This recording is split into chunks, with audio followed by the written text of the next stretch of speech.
एक समय की बात है, एक ब्राह्मण दंपति की कोई संतान नहीं थी, जिस कारण वह बेहद दुखी थे। एक समय ब्राह्मण वन में हनुमान जी की पूजा के लिए गया। वहां उसने पूजा के साथ महावीर जी से एक पुत्र की कामना की। घर पर उसकी स्त्री भी पुत्र की प्राप्ति के लिए मंगलवार का व्रत करती थी।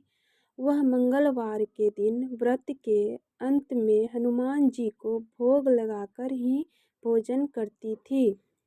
एक बार व्रत के दिन ब्राह्मणी न भोजन बना पाई और न ही हनुमान जी को भोग लगा सकी। उसने प्रण किया कि वह अगले मंगलवार को हनुमान जी को भोग लगाकर ही भोजन करेगी। वह भूखी प्यासी 6 दिन तक पड़ी रही।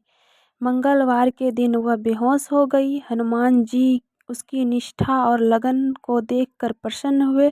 उन्होंने आशीर्वाद स्वरूप ब्राह्मणी को एक पुत्र दिया और कहा कि यह तुम्हारी बहुत सेवा करेगा।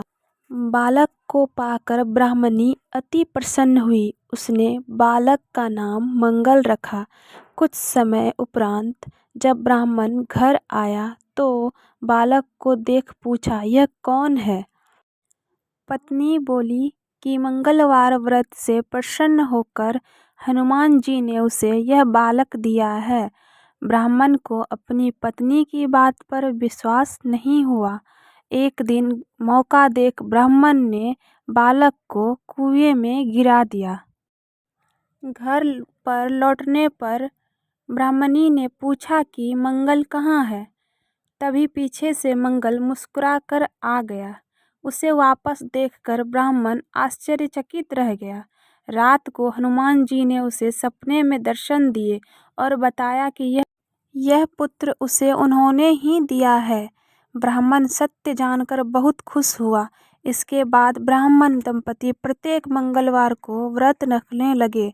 जो मनुष्य मंगलवार व्रत कथा को पढ़ता या सुनता है और नियम से व्रत रखता है, उसे हनुमान जी की कृपा से सब कष्ट दूर होकर सर्व सुख प्राप्त होता है और हनुमान जी की दया के पात्र बनते हैं। जय श्री राम।